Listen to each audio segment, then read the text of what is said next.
So here I am 5 streaking with a Heartsteel opener. Probably the best opener you can have in the game right here. And then you just throw it all out the window and take the worst augment. So I, like many of you guys, is a real Heartsteel enjoyer. I've always been hooked on the traits like Mercenary, Underground, Heartsteel. This type of risky econ traits where you just lose all your HP and then you get a big reward, and somehow you come from 8th place with 10 HP and you get a first, man. You know, you get that real adrenaline while playing this kind of chess game. It's kind of weird, but yeah, it's so much fun. I mean, I think you guys can relate to what I'm saying. But honestly, these kinds of traits, they're also really good to know how to play as well. Like the times where I've peaked my rank, I remember I was hitting Grandmaster something while playing Underground basically every game, and it's just really broken. It feels really weird when you're risking all your HP for just one big cash out, but if you can learn how to play this type of playstyle, it will actually benefit you a lot. But mind you, you know, Heartsteel, it's not that risky compared to like Mercenary and Underground. Like before, you really had to risk all your HP, you know, keep going for more cash outs or higher rewards, but then you need to cash out somehow. With Heartsteel, you just automatically cash out every 4th round no matter what, so it's a lot safer, which I mean is good in a sense, because it's not that you know, high roll, low roll compared to other econ traits in past sets. So my playstyle with this comp, you know, I've played it a lot because I just love this trait, man. So what I usually do is, you know, I pick up my Heartsteel units, and if I get this opener, I'm usually looking at AD flex line. So that's why you see me right here going for the Infinite Edge. And you also see me here buying or building that Event Shroud, right? Because that's gonna give me armor shred. So the other items I'm most looking for, it's gonna be red buff, because that's just broken on both Caitlyn and on Ezreal, which are the units that we're looking to get into at level 8. So basically my strat here is I just play like normal. I try to be as strong if I'm win streaking, which I'm doing here. You see, you can even win streak with Heartsteel. I mean, the trait gives 0 combat power, but the units are pretty good. So if you just push levels pretty heavy like I am here, I'm at level 8. And I'm actually win streaking with the Heartsteel units because I have some upgrades, I have some good items from the Anvil start. So that's something you shouldn't be afraid of doing as well, like winning with Heartsteel. It's not even a bad thing, right? Many people think like, okay, I'm playing Heartsteel, I need to lose so I get rewards. But here I just got 4 gold for free. It's pretty nice, right? And you can think it like this, right? So yeah, sure, it's nice to lose so you get more rewards with Heartsteel, but let's say you win streak through stage 2 and stage 3, then you get like 2-3 more cash outs for free, and that's just gonna be like 15 gold perhaps that you get for free. And then on the later stages, you're actually, you know, gonna start losing because you're gonna fall off a bit probably. And then, you know, and the later stages, you also lose, you know, or you get more Heartsteel stacks when you lose HP. So, yeah, now you just got 15 more gold from the win streak, and you're still at 100 HP, let's say. And then from that spot, you can just start lose streaking once you naturally fall off. And you just focus everything on econ. So that's pretty much my strat. I just try to play the strongest board as possible. And I pretty much never press the reroll button. Unless I'm, you know, really low HP at the start of stage 3 and need to stabilize somehow. And I just, you know, focus on my econ game. And, you know, we push levels. So here, you know, as I said, we get outscaled a little bit, seems like. But mind you know, losing is not even that bad, right? Because now we're gonna start stacking that Heartsteel, and that was a perfect loss. So here we actually have the worst augment in the game. So Heartthrobs, this augment is complete trash. At least that's what the stats say, right? So I actually looked it up whilst I was playing this game. I brought up the stats, right? And I saw that Heartthrobs, this Heartsteel augment, has literally the worst win rate out of every augment in the game. So then of course I took it, right? I don't know, I feel like in this spot it's actually one of the best augments in the game. Like, I'm not even gonna lie. Sure, the stats might say it's bad, but it had a pretty good win rate, right? So what I'm guessing happens here is a lot of people take it when they're low HP or when they're not strong. Me, I'm actually really strong. I have a lot of HP, so I can get a lot of value out of the augment. Because if you're gonna get value from this augment, you're gonna need to play it for a long time. Because what it does is you keep some of the stacks after you cash out with Heartsteel. So to get value out of this, I'm gonna need to go 7 Heartsteel. And I'm gonna need to, you know, stay alive for a long time. So that means I'm gonna have to win fights. Even though I'm down a combat augment. Because I'm playing this. And I'm down, you know, a lot of, you know, board strength. Because I'm playing Heartsteel. It gives me 0 combat strength. But if we can just be a little creative, we can get some good losses. Maybe we can win some matches. You see me here. I got a random Ari. So I put her in. This unit is pretty good, right? It's gonna kill a lot of units. Because it's a lot of damage, especially on single targets. And I actually had a blue. So I decided to just put a blue on her. It's never gonna be in our end game board. But you need to just identify these key units. See, I get a random set here. We're gonna throw it in. It's gonna be really good. It's never gonna be in my end game board. So you just need to take advantage of these weird things you get dropped, right? Because if I didn't, I probably would be at really low HP right now. And you actually see me taking a spat here, so I'm gonna go over that quite a bit. Usually it's probably never the correct play to, you know, build a Heartsteel spat. Unless you can hit like 7 Heartsteel really early. I guess I could see that it's worth it. But just since I'm playing the Heartthrobs augment, I'm just gonna take it. The correct play usually, just so I can save you guys some LP if you wanna climb, is just to build a true damage spat. Because basically what you're playing in Heartsteel usually is, you know, you're pushing level 8, you get a random Caitlyn and you play that Caitlyn board, right? AD flex. So I totally could do that and it would be really strong. But here I'm just gonna risk it for the biscuit. So that's why you see me rolling it down a bit. You usually never roll down at 7. Or you don't want. You want to roll down at 8 so you can sell your headliner and get a headliner 4 cost. But the reason why I was rolling is that I just wanted to find the last Heartsteel unit. So I could put the Heartsteel spat and start playing 5 Heartsteel. Unfortunately, you know, didn't hit. That's fine.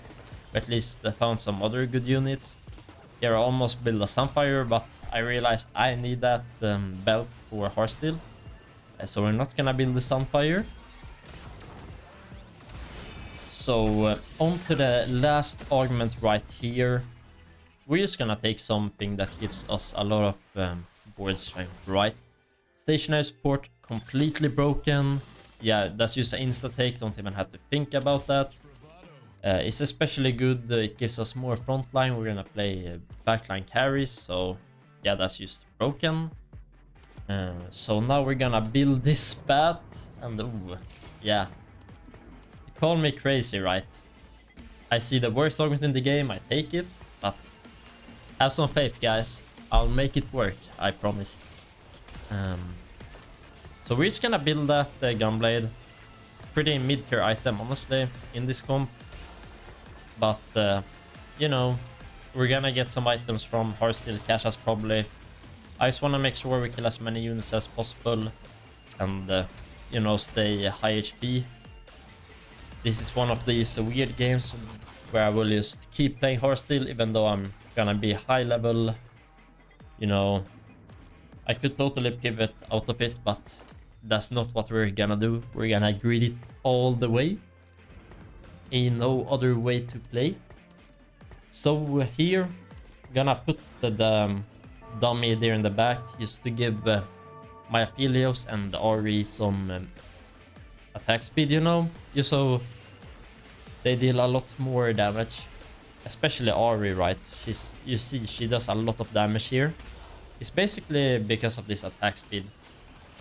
She's a unit that she doesn't benefit a lot from AP or, you know, damage. She's more of a attack speed unit because her second cast does a lot more damage since I mean, that's just how the unit works, right?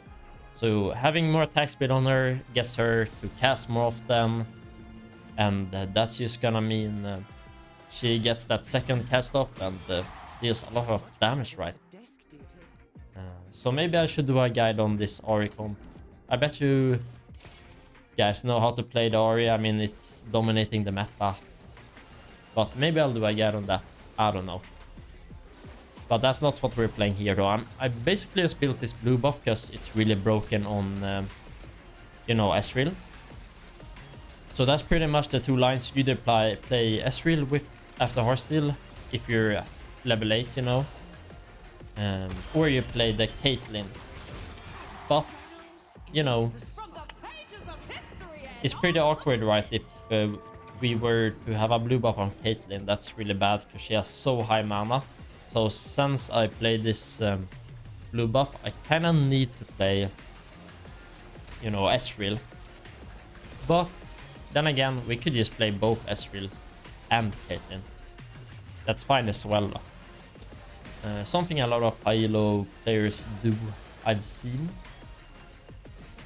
But it's gonna be kinda awkward to fit in because we're playing 7 Hearthstone. I got dropped this Pain by some miracle. I don't even know how, but yeah, I'm not complaining, honestly.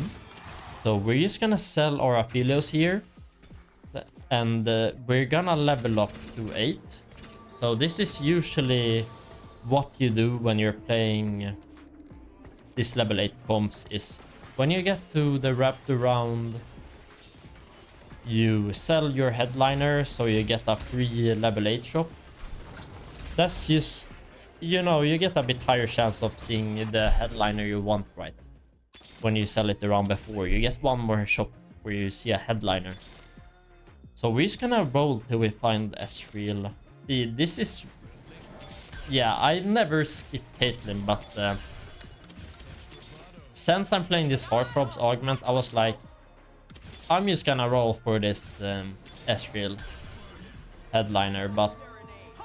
You should never skip a Caitlyn headliner there otherwise. So there's a few, you know, headliners at level 8 you always pick, right, in this comp. It's just Ari... No, we're not Ari, sorry. It's Akali, it's Caitlyn, it's Ezreal, and I believe it's one more, I forgot. Those are the, like, S tier. Like, you always take them, it's so good, but...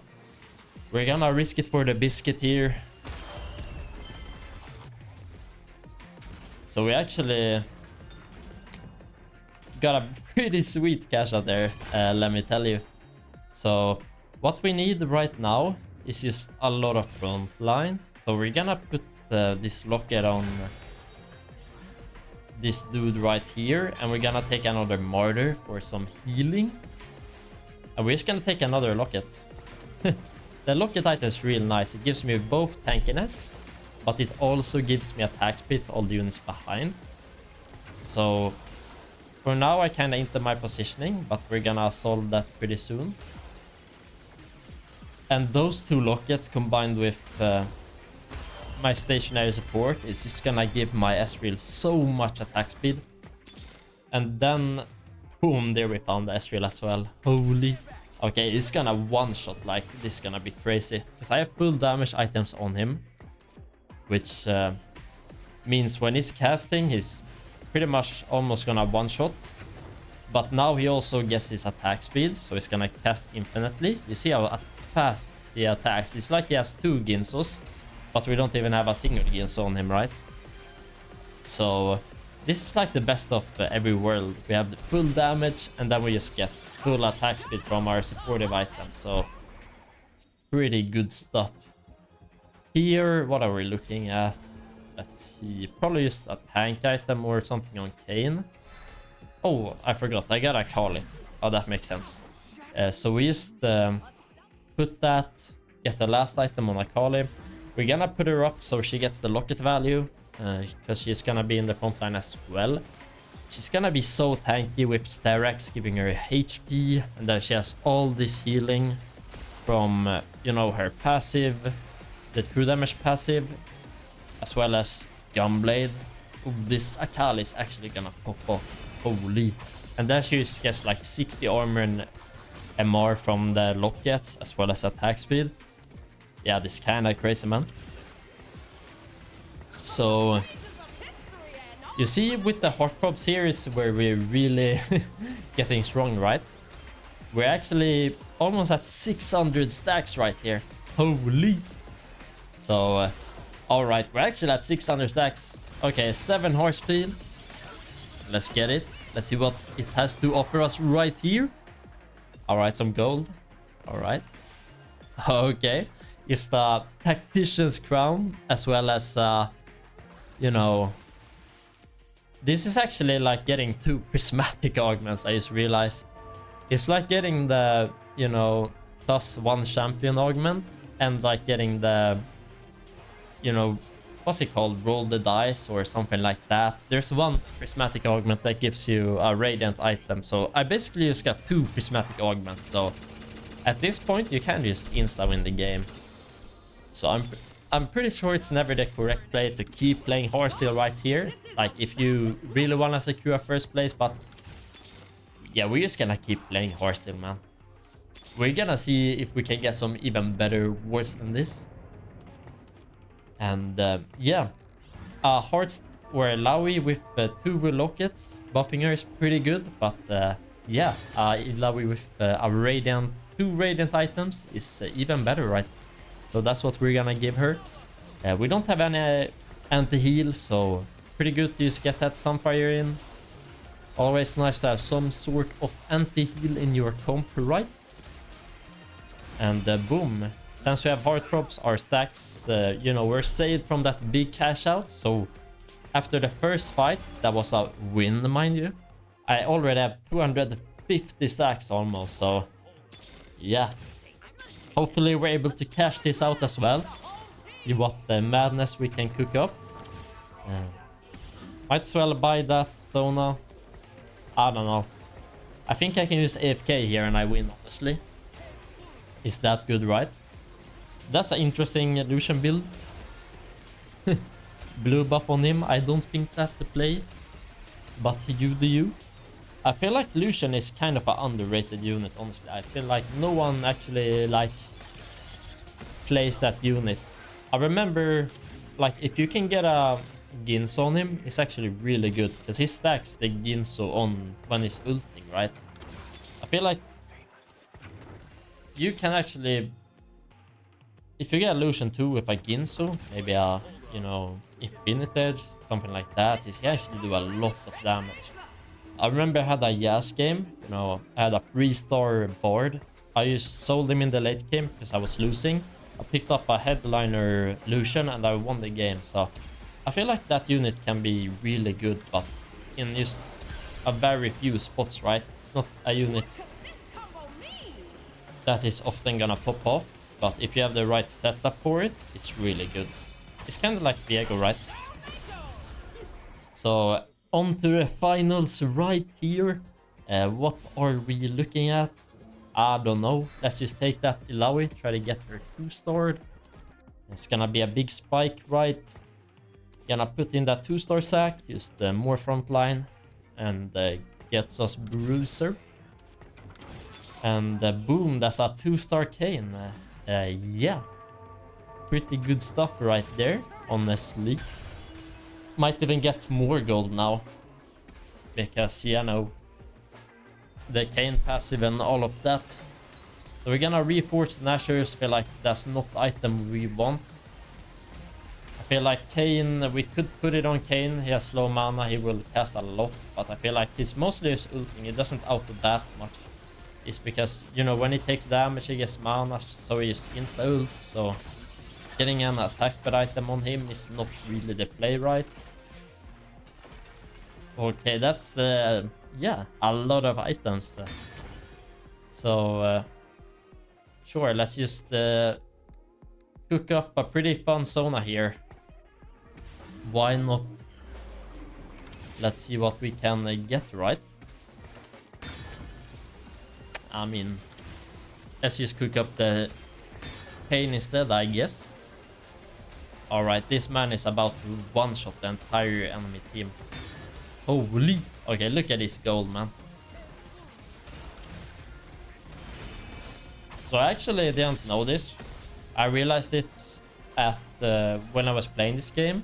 You should never build like AP on Sona. It's actually really dog shit. Because what it does, it gives her more, like a bigger shield for a team. But the shield only lasts in 2 seconds. So the shield is gonna run out before she can, you know, shield someone for 800 HP or 1000 like I have now. Like, it doesn't buff her healing at all. It just buffs the shield. And the shield's on 2 seconds, so it doesn't even work. Yeah.